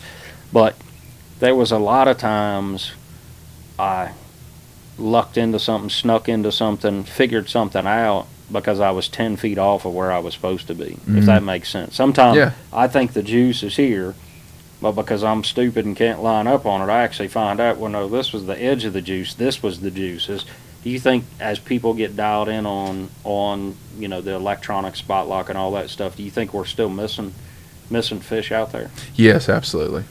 Absolutely, 100%. I've heard the arguments being said to me that, there's fish that are seeing baits that have never seen baits before, in their life, that however long they've been alive, due to forward-facing sonar. And yes, I can agree with that. but you still ain't found every one of them that's swimming around in the lake. Yeah. And I don't think even with all the technology that we still have, and even the technology that we have coming out in the next 20 years, you're still not going to be able to see and find and present a bait to every single fish in the lake on that particular day that you're out there. That's just my opinion on it. So, as a fan, in relation to, and we're not banning any technology. Like, we're not. Good. We're not, like, but that being said, as a fan who watches it, does it detract from the experience of watching fishing? No. For me, not for me. I know some people it does, and they complain about it, but for me, no. If I can see a guy, take what happened with the Elite Series this past weekend. On the first day, the biggest 5-fish limit of smallmouth in a professional tournament was weighed in. 29 pounds, 5 ounces. By who? By, what's his name, Brian Smith? Brian Smith. Yeah. Where'd he come from? I don't even really know where he's from. He's from California, but where did he fish before he qualified for the elites? I have no idea what the NPFL. NPFL. Okay. He hammered it. That's another good example that goes back to, I was watching Brian all weekend, and I text him and tell him he had a great tournament before. Mm-hmm. He had a top 10 finish on Champlain. Yeah. Brian is a force. Brian will slap, catch him, and get it done. One of the nicest, most laid back guys. I would not want Brian Smith chasing me down in a tournament ever, because the man is going to catch them. Yeah. He is going to figure it out. Had his first kid last year, qualified through the Opens. He was one of the guys that told us, like, hey man, I've wanted to be an elite guy since I was a kid. I don't want to take that away from anybody. I'm just as proud of him now fishing the Elite Series as I was when he fished the NPFL, and I'm glad he's killing it, glad he's doing an awesome job. Patrick, same thing. I hope that these guys can fish all three of them someday. I would love to see somebody for us to be able to deconflict schedules to where somebody, pulls a John Cox situation where they can fish all three organizations. Put 2 or 3 of those guys out, and they get a different trophy, because I can tell you it's impossible. Mm-hmm. Last year, first tournament of the year at Cumberland, Brad and I were buying, we went to a Northern Tool and Freight or Ace Hardware or something at Cumberland, and we needed something for the tournament. And Patrick calls. He's like, hey guys, I hate to tell you this, but I gotta leave. We didn't even know he was there. Like, we assumed, because like our first event overlapped with classic practice. Patrick had driven all the way to Cumberland, was there and practiced one day, and then he's like, oh crap man, I forgot classic practice starts on Friday. He left, and when we had to cancel those 2 days, he almost came back for the single day. Like, he was like, man, I think I just want to drive back. And we leave that stuff up to them, but the time frame that these guys invest on the road, Patrick left our event at Santee, drove straight to the Orange, I believe Sabine River event. Him and John both fished Bay City, and then immediately and left and went to start practice somewhere else. Like, to fish a couple of them is tough. It's not easy on anybody. So once again, it just compounds that time away from home. The good thing for, like John's wife and daughters travel with him. Patrick's dad is his man. Like, Patrick can say what he wants about his level of success. I'm sure Patrick would endorse this statement 100%. A big piece of that success is because he has the support staff that he does with his parents, wife, and everybody else. Because fishing is a team event. It is. Whether it's a team event with other anglers or whether it's a team event with your sponsors and family, none of these anglers are out there on an island doing it all by themselves. Right. So I think people have to understand. I'll post on you or Danny made a Facebook post about me being on, or when you post this, I'll post some pictures that I've snapped out of the bass files. I did some screenshots because you can see Todd, Patrick's dad, in one corner, and you can see Patrick and they just look. I mean, they've been working hard. I have a lot of respect for that. And you always hear anytime any guy, stands up there on the stage, whether it be the NPFL, the MLF, or BASS, it doesn't matter. You always hear those guys talk about, well, I couldn't do this if it wasn't my support system. Couldn't do this without my family and sponsors. And, going back to what we said earlier about the NPFL, you guys are also, y'all aren't just running the tournaments. Y'all aren't just being the platform for the tournaments. Y'all are also helping these guys, if they need something. I know you guys are doing it. Rob's told me that. We try. Y'all have always tried to go above and beyond. Hey, if you need something, just tell us. Tell us. And I know Rob's told me that. So from me as a competitive angler standpoint, I do want to say that I can appreciate that from what y'all do. So I thank you for being able to do that, because I'm not going to lie. I've had to fish 2 or 3 days in a row in tournaments before like that, like in a club classic type deal. And I'm going to tell you what, after day 2, my ass is kicked.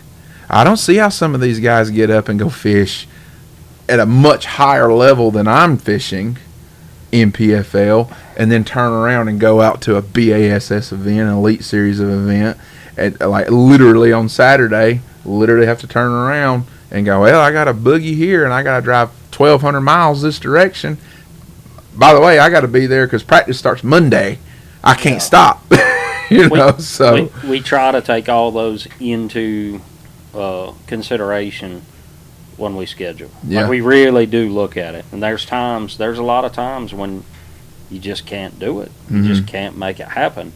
We try everything that we can to make this a viable entity for all these guys to be able to participate and be able to fish. I want BPT guys fishing with us. I want elite guys fishing with us. It helps endorse the product. We don't pump Patrick or John for anything. Like, I don't go up to them, hey man, can you say something good about us? Can you like, it's 100% transparency. If you go back and listen to some of those guys on stage, whether they're winning or not, they're saying good things for us. So that's our drug. Like, that's Brad and I's kick and Al's kick and everything. When these guys are happy and when they're signing up and enjoying where we're at, then it works. The money, the pay piece and all that will follow behind probably another 2 years, but we're not, we're in it. We're so vested at this point. Like, there's no turning it. So for you guys and girls that are listening into this, and if there's any potential, guys that might be listening to this, or girls that, maybe down the line they want to look into signing up for the NPFL, if you're thinking about getting into that, understand this, and I'm sitting here with Paul, I'm going to say this, make this statement. Y'all are building the brand, but y'all aren't just building the brand. You're not building something that's inanimate. You're building something that is alive, and it's growing itself. And you're letting everybody else, by saying what you just said, the brand, the shield, the NPFL, just by doing what you guys are doing, and then what other people are doing with it also, it's growing on its own without sometimes you guys even have to lay a finger on it in some days. There's nothing that we have ever done. It's 1,000,000% a God thing for me. Like, just me being in the fishing industry, and I can go back and go through all that another time, but like, there's nothing in my control. When you talked about, well, how did the NPFL start? Like, Al talking to Brad, and then Brad introducing me to Al, and like the circle of events that put that together. And Brad and I don't take that lightly in the slightest. When we have conversations, 30,000 foot level conversations and things, Mike and Kathy coming in when they did with an influx, of financial partnership to put us in a position to where we could do what we say we're going to do. There's nothing that I could do to repay them for that. Like they are 100% the reason that the league was able to maintain and stay in the position that it was in. So none of this happened out of anything that I've done. I can tell you that. Like, it's not. It always is a team effort. We always get calls from angler. Hey, I'm talking to this sponsor for the org. This. Talking to these anglers, bringing in these other anglers who want to participate. Things of that nature. It's 100% out of our control. We don't. There's nothing that I do on a day-to-day basis that isn't God saying, hey, go here and do this, or, you need to go do this now type of deal. Mm-hmm. And anybody who's interested in the NPFL and fishing in the future. I was going to ask you that. they don't need to wait. Let's say you're going to fish. You're going to put yourself in a position to fish professionally at a national level in 3 years. Mm-hmm. 3 years from now. Don't wait for the conversation. Don't wait to come up and introduce yourself. Don't wait to come and see us and say, hey, I'd like to volunteer an event. We had a gentleman who was going to fish this year. He ran into some health issues, but he was one of our staff. Mm-hmm. And he was like ready to fish, dying to fish, had some unfortunate health issues and got in a position where he couldn't do it anymore. But we were going to give him the opportunity. Mm-hmm. Adam Savage, when he came in, I don't believe Adam's fishing next year with us. I don't know that to be a fact. So he's a friend of our show. He watches our live well. Well, yeah. That's how Adam got his ticket. Because on every single live feed, podcast, anything we participated in, here's a man talking good about what we're doing. Yeah. And he called and said, man, I want to take a shot. We're going to give him that shot. We're going to give him that opportunity. Gary Adkins fished a bunch of stuff up in Wisconsin, and he came highly recommended from a bunch of folks. But I can remember calling him and saying, hey, bro, we're going to give you the invitation.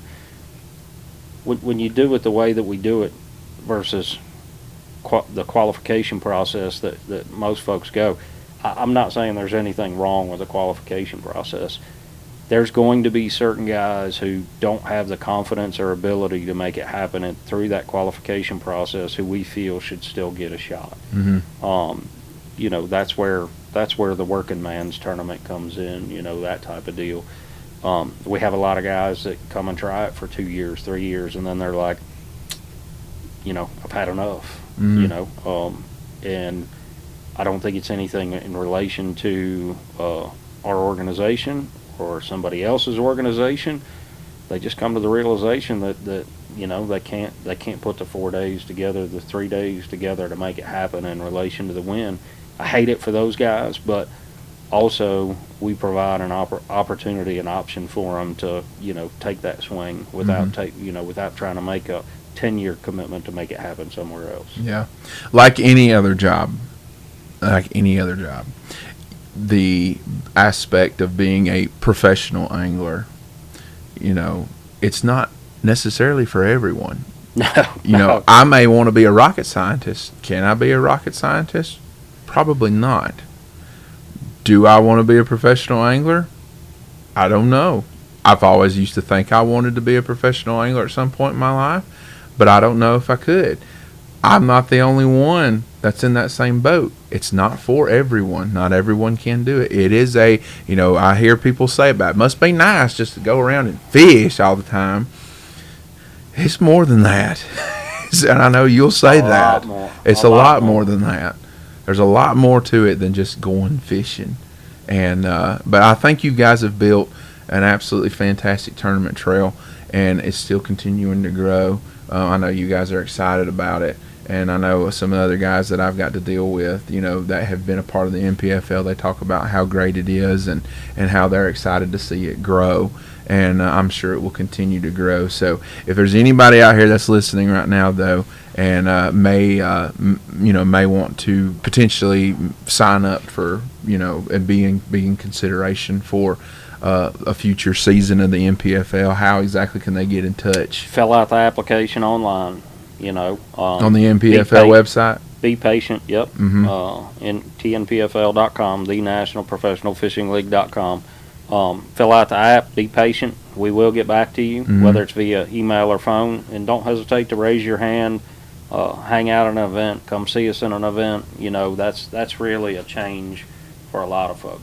Don't be bashful. Like you see me at shows, I attend a lot of fishing shows on behalf of my day job. You'll see Brad out in the wild. You'll see Al out in the wild, especially if you fish out in that Missouri area. Big Al's worldwide known. Everybody knows him out there. Don't hesitate to come up to us, talk to us, tell us what you want to do. We can answer a lot of questions in relation to expectations as far as, deposits and I don't see anything changing deposit-wise or entry fee-wise for a little while. We're going to keep things pretty static in relation to that, but if you have a plan that's 3 years off and you plan for what we're doing today, and we don't give you any insight to what potentially could change down the road, well, your plans failed from the start, because you're going to plan for this year's monies or time. We don't envision anything changing in the next 2 or 3 years at a minimum, but if it works, if it ain't broke, we're not going to fix it either. So, right. But come up and talk to us, and talk to other anglers. I tell people that all the time. Yeah. If you have questions for me, I'm going to tell you one perspective. Ask anglers what they think in relation to what they're doing. And I see it a multitude of directions. The biggest thing for us, I'll tell you if you don't need to fish. Yeah. Brad and I have told more folks not to fish. We've never sold anybody on fishing. We've never gone to anybody and said, hey man, you really need to come over and fish this. It's not how we do. We'll tell folks what we offer. We'll tell folks where we feel they'll fit in. But we have told a multitude of folks, 22, 23 years old, just graduated college, just bought a new house, just got married, new kid on the way. Buddy, you need to rethink that. Take 5 or 6 years and call me back. Yeah. And I mean, I've had some of them get mad. You know what I've won? You know who you're talking to? Da, da, da, da. You asked about the high school and the college anglers. Like, buddy, get your life established. That's what's important. This is all just tournament fishing. This is all just it's just bass fishing. Go get your life started. Take care of your new wife. Take care of your new kid. Take care of your new job. Get all that established. Come back in 5 or 6 years. But I think a lot of them, and I was young and stupid one time. At one time, I shouldn't say one time, multiple times for a long time. But we're gonna line people up and tell them, hey, it's not gonna be a good fit for you. Right. There is a list of anglers out there who's it's just a no for whatever reason might be. Some of them, but we have no issue telling people you're not. This is not where you belong, and this is not where you want to be. And if we see that in any sense, we'll go ahead and tell them. We're not just signing up folks just to take their entry fee money. Well, I'll repeat it again. I think you guys have built, through teamwork, I think you guys have built an absolutely fantastic tournament trail. We wish you nothing but the best, and we appreciate you coming in and talking about it. But let's switch gears here. We got one more little thing that we're going to talk about here that we definitely want to talk about, and that is Ark rods. Yes, sir. We want to talk about Ark rods and all your baits and stuff that you got that y'all are very, very excited about.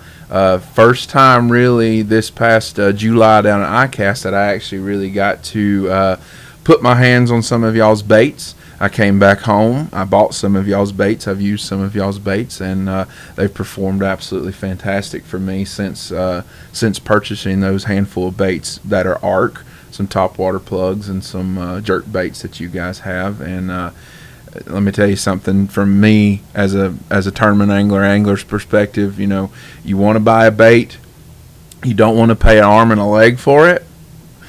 But it's got sticky, sharp hooks, and it's going to function the way that you need it to function, and it's going to function better than others out there.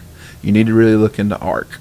So, how did you get into Ark? What got you into that? Well, I was already in the fishing industry, and through my NPFL days and NPFL time and stuff, had a separation with a company. I guess I didn't see the value of me participating in both. I reached out to Louie. I'd known Louie for a few years, heard nothing but good things about Louie, and just said, so my day-to-day life, I sell in the fishing industry. here for the last year and a half, it has been primarily and solely with Ark rods. Well, probably close to a year. That being said, I've just been commissioned to start what I refer to as a rep agency with Woods to Water. Ark is going to be one of our lines. Pulse Fish Lures is committed. Chompers is committed. We got a lot of good commitments coming. Got one that you'll probably be really interested in. I'm waiting to get the contract signed and everything, but fairly close manufacturer, you know, that sells a lot of probably the single greatest A-rig in the industry. Okay. Hands down. So just different things of that nature, pulling in lines. Right now I'm working on getting the website set up, getting on some sales guys hired for some different areas and different regions and things of that nature. One of our prime manufacturers is going to be Ark. I met Louis through just various people in the industry. Everybody that Louis was associated with, Randall, Wes, I don't remember where exactly I met Wes, but I'd known Wes a little bit, you know, before I came on with Ark. All of the guys that he hires, you know, essentially the staff at the shop is Louis and Justin. Justin Markwood is the man with Ark. He's the guy in the warehouse that makes everything happen. Louis does everything on the design side, build side, you know, and manages everything from that principal, you know, view. Louis is real particular. He's particular about the anglers that he partners with. He's particular about the materials that he uses. He's particular about how he builds something, how he designs something. He doesn't ever go into something and just say, well, I want to, you know, I want to build a XYZ. Like, he has a very specific purpose and reason on why he wants to build what he wants to build. And when he goes into it, like with the bait casting reels that we released last year, he and Randall worked on those like 3.5 years. And then when they get something designed, for instance, swim jigs, Randall designed a prototypical heavy cover swim jig that you see around Florida, Gunnersville, all those, you know, everywhere where Randall, you know, what we would call Randall's wheelhouse.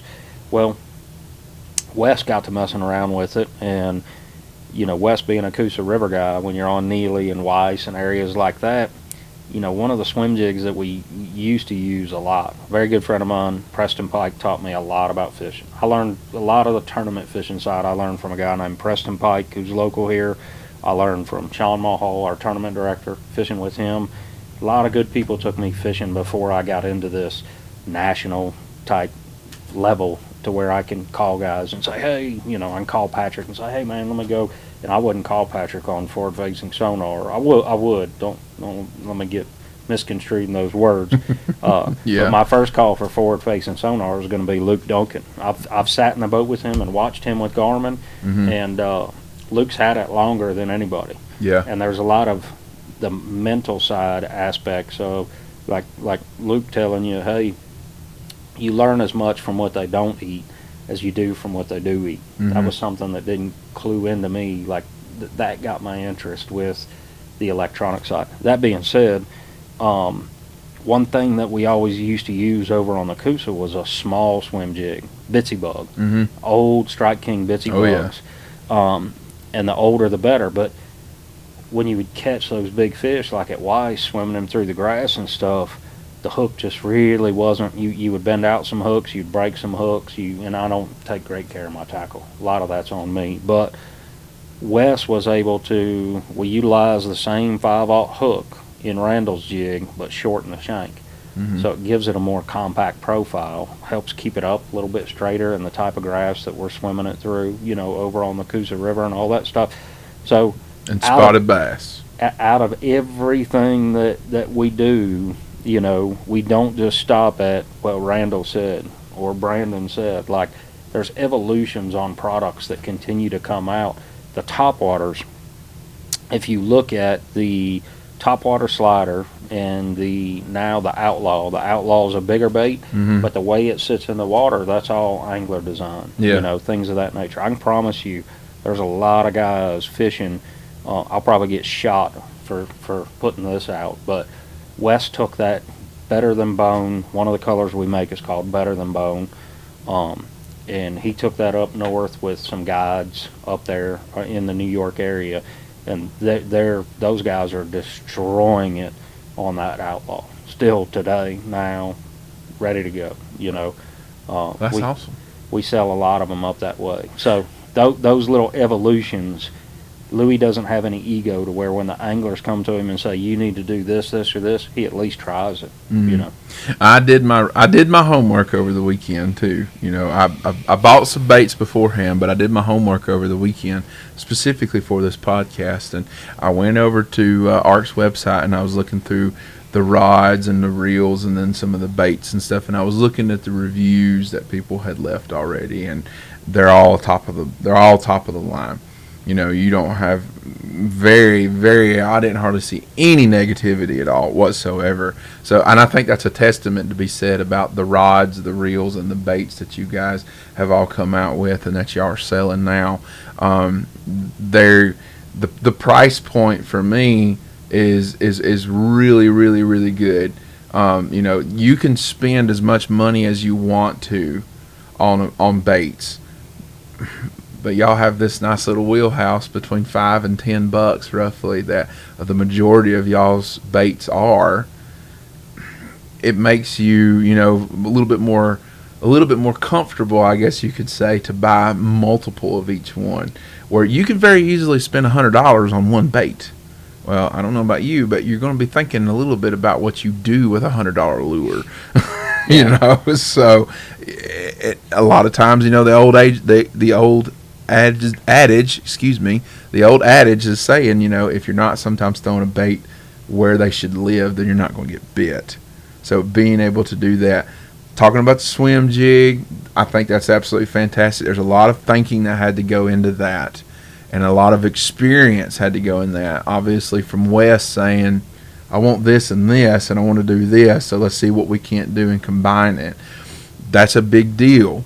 There's so many different bait manufacturers out there nowadays that are selling anything and everything that they can. I'm not going to really name any, but there's a few of them that we probably both know about that we can both agree with. The price thing is interesting for us because as a sales guy, that's my heart of sales pitch. Yeah. When I come into a store, y'all have a lot of great tackle up there. Mm-hmm. Y'all have a lot of tackle that sells really easy. When you bring a new brand into an area where it might not be as established, it takes some time to get it established. It does. What I will say is there are a lot of people who are price particular on their tackle. They feel like, well, this rod's $300, so it's got to be better than this $100 rod. Right. Or this particular topwater bait is $24.99. It's got to be better than this $9.99 one. Or this $24.99 jerkbait that everybody's buying sideways has got to be better than this one because it's $12.99. We're up for that Pepsi challenge. Mm-hmm. Brandon just finished the season, had an amazing season, almost won AOI on the Elite Series. He's using his $99 Cobb Series rod. We don't build something separate for Brandon and then build something cheaper over here. And I truly don't feel like anybody does that out there. But I think there's just a lot of misconceptions. I know that I've overlooked a lot of stuff in the industry historically based on price. When I'm buying as a consumer, I buy this because everybody says this is the one I got to have. Right. And there's always some good alternatives out there that may be a little less expensive. The price point, once we take that Pepsi challenge, it's Katie bar the door, hands down. We are gonna, I hope I'm not speaking out of school, but we're looking to add the Cobb rods up here for people to try them in the near future. You may or may not be made aware of this already, but I talked to Dane Hunter with the ABA Division 125, I believe it is. We're going to do some sort of partnership through y'all to where those guys can buy and try stuff at a little bit of a reduced discount, buying it through your store to try and build some of that understanding. And I haven't talked details with Dane yet, but we're going to have some tackle stuff out there as well for these guys to be able to win and try and put them through their paces. And Louis is one of those guys where he comes up here and we find out there's a need for this adjustment or this adjustment for these, I guess most everything up here is going to be a mountain reservoir. He's willing to try it and put something out there. Yeah. Yeah. You don't really see much Ark up here, and I know for me, from my standpoint, I'm excited about getting the opportunity up here with Fish North Georgia to be able to sell Ark, sell the rods, sell the baits and stuff. So I'm really excited about it. I'm a very particular individual when it comes to baits, which is why after we spoke in Orlando at ICAST, I immediately came back home and I said, let me go ahead. I went to Hammond's. You guys are in Hammond's, and they have a selection of baits. And I said, let me try this, and this, and this. And I got some stuff. And I've already went out and I've already experimented with it. And I've already caught some fish, especially on that solid chrome topwater slider. It's absolutely fantastic bait. For those of you guys who may not know, it kind of looks similar to a Sammy, but it has a little bit different action. Again, it's got some super, super, super sticky sharp hooks. And the biggest thing with it is you already come with a tail feather. That seems to be one of the things that is lacking in the industry now. They throw baits in boxes, topwater baits and stuff, and they don't have tail feathered hooks. Tail feather to me is a must that you have to have if you want to get bit on topwater. And you guys already put them in there, so I think that's absolutely fantastic. I think some of the pop bars we're putting them on there. Mm-hmm. So some of the various baits we add a feather trebled hook on. Yeah, I think that's great. I think that's great, and the best bang for your buck, I think. And you guys have got some good stuff. The reviews on the Cobb series that I saw were absolutely fantastic for $99.99. Everyone's talking about how they were sensitive, they did what they needed to do, and they performed flawlessly. I think that's fantastic. Rods seem to be going just up more and more and more and more and more in price nowadays. You can spend, if you so desire, and I'm not knocking any of you guys who do this, if you desire, you can be holding $1,200 in your hand between a rod and a reel. Yeah. If you like to ride that horse, go ahead.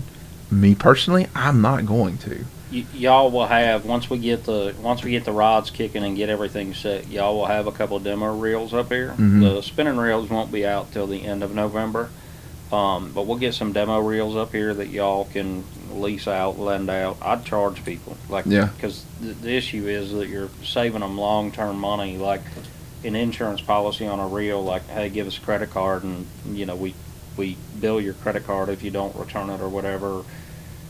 Find a way to manage that internally. That's your end of the business. But once guys actually try it and understand that reel was a complete one-off construction from the frame up. Like, we didn't just take a reel and repurpose it or repackage it, recolor it, anything of that nature.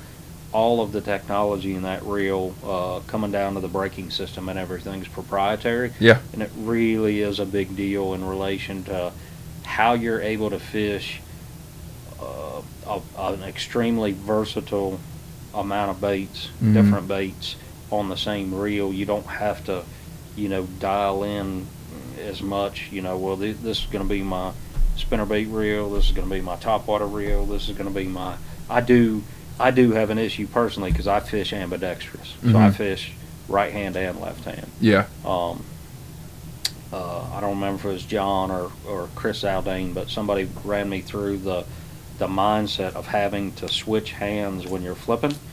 So I taught myself how to fish with a left-handed reel, mm-hmm. and really I think everybody, like if I had to pick one way or the other, I would only fish left-handed, and I'm right-handed, right-hand dominant. Right.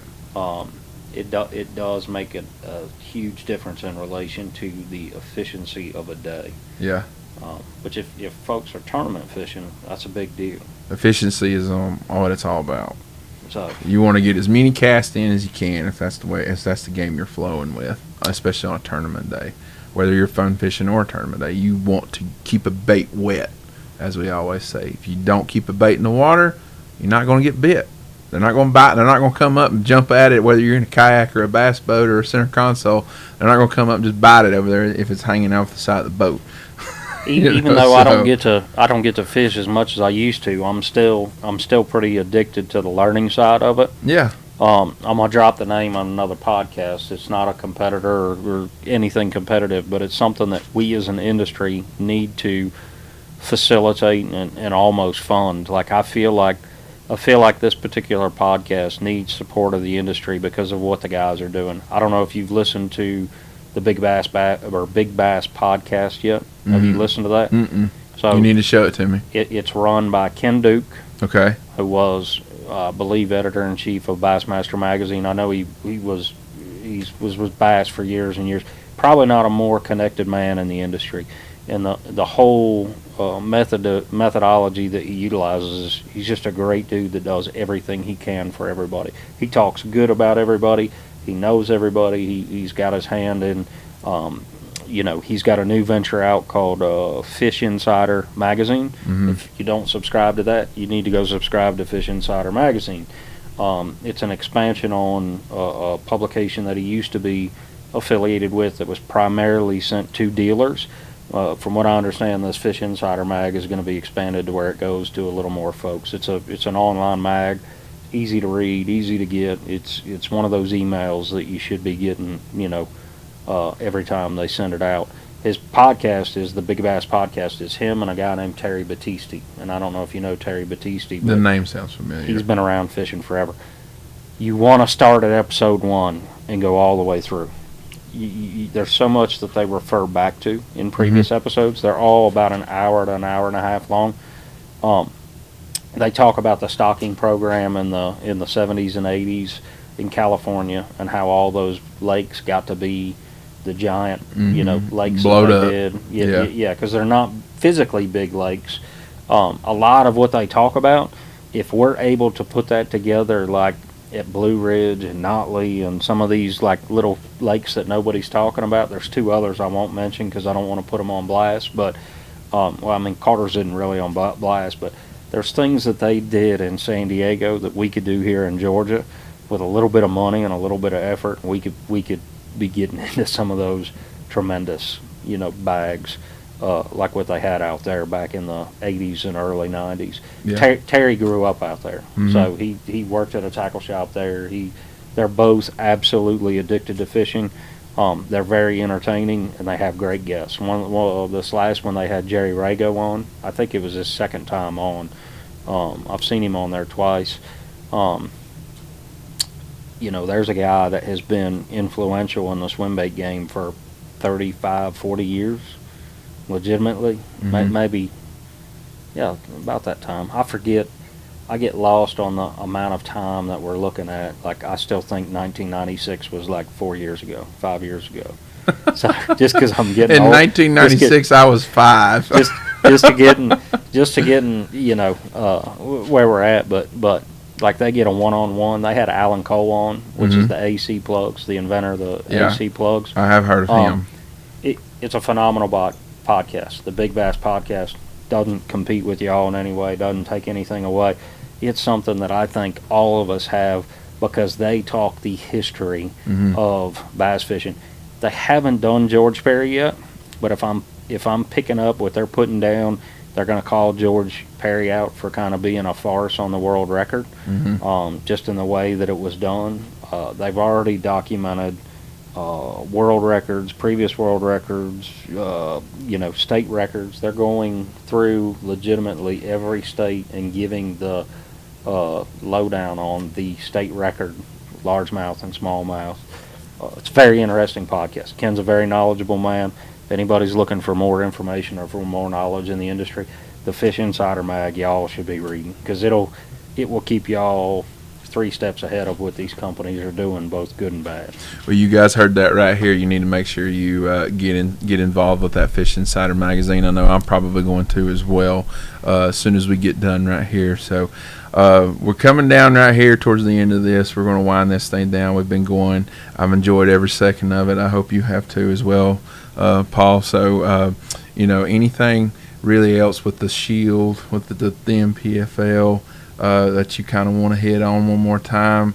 For anybody maybe listening, maybe something that you forgot now that you want to hit on. Here's we're winding this thing down to make everyone aware of something, whatever it is that you may. Man, there's two quick things. One of them I'm going to steal. Actually, three quick things, and I'm going to steal them all. And that's all people I've talked about. Brad Fuller has instilled something with us at the NPFL that I think could be utilized industry-wide. And that's deeds, not words. Mm-hmm. Like that's a mission statement for us. Like we're not going to talk about it.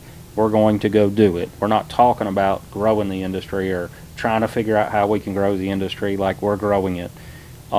If everybody can focus on, from an industry standpoint, deeds, not words, it helps everybody out. You as a retailer, when you say, hey man, I'm going to help this jig company and this jig company, it takes work. It's going to take work for Ark. Now, the fortunate thing is you got me, you got Rob, you got a lot of good resources locally who are going to help you push it. But when folks come into a tackle store, tackle stores have to make sure that they're educated and that people are selling everybody, not just this because it's their sponsor, or not just this, it's because, Angler XYZ said so. Don't just sell Ark just because Brandon Cobb, said to do it or whatever. Put your research and put your education in and make that deeds, not words, happen. My good friend Ken Duke, this is something that I absolutely ripped off from him, and I hope that he's okay with it. He's got a saying that he utilizes in relation to own your lane and your own lane. It literally says that on his laptop. Your own lane and own your lane. And I think that I get questioned a lot about what the other guys are doing, and I don't blow it off out of politeness, or I don't blow it off out of not wanting to create drama or whatever. When something negative happens in somebody else's world, if I'm associated with somebody directly, let's take BPT or MLF or whatever we want to refer to it as, when they make a decision that affects an angler who's a personal friend of mine, I have a conversation directly with that angler, or I have a conversation directly with Daniel Fennell and say, hey, this is what I think. Daniel's probably my prime contact for the MLF side of everything. He and I, talk same way on the bass side with Chris Bowes. I talk to Chris directly. If I take issue with something they did, I'm going to have that conversation directly with them, in relation to it, if it falls in my lane. If it's something that doesn't fall in my lane, I wish them the best, and I hope everybody can be successful, because we need all of them. That's the biggest thing about it. And then just waking up every day trying to do better for everybody else, whether it's your local high school team, maybe it's a local pro. I see a lot of pros pushing to help a lot of high school teams. Yeah. This is something that I haven't figured out how to implement. Let's say that you've got a local high school team up here in North Georgia, and you get a young man like Will Harkins or Rob Robleski, Dennis Cameron. Put that bad. I pronounced Rob's last name wrong because our good friend Dennis Cameron told me to. But we still love Rob. What's that? We still love Rob. We still love Rob. It's one of those things. It's one of those things where I don't want to be the guy mispronouncing his last name, especially in a public forum. Nobody does. It's always like Robleski is how it's pronounced. Yeah, I hope I do this right. If you have a local high school team, who can fundraise, and I know they're doing everything they can to get all their funds together, I promise you that it would be in good taste, in good help, and in good just if a local high school team were to come to one of these professional anglers and hand them $500 and say, here, we fundraise this on a car wash or whatever, here's gas money, here's food money, here's whatever. That flow of helping each other and that flow of carrying each other goes both directions. It goes from the bottom to the top, and it goes from the top down. And that high school team, that pro, if he's going to accept something like that, needs to reciprocate. He needs to be telling his sponsors, hey, I got a high school team down here, or we need to send them $1,000 worth of plastics. That simple stuff that we try to make happen, like if we all worked better at it and worked harder at it every day, this industry would just continue to boom. Because I am a little afraid, just in relation to the current economic conditions that we face in the next potentially 4 to 5 years, that there's going to be a lot of people that take a hit. I don't want them to take a hit. I don't want other people to go out of business. We need all of us. I've always had that since our inception. We've always had that dialogue with the other organizations, and I think that a lot of the emotions have settled down on the other front between a lot of the players, and I think it's getting better for everybody. We just need to find out. Like, I need to wake up every day and say, hey man, what have I done for Fish North Georgia? What have I done for Danny and Ron and them that list gets really, really long, really, really fast. But it will. If you do it once a month or whatever, everybody's better for it. Yeah. So I appreciate you having me on. We're happy to come on and talk about whatever, whenever. I'm happy to have you. Hopefully, I didn't cuss one time, so we didn't get not. fired up. I did. The next one.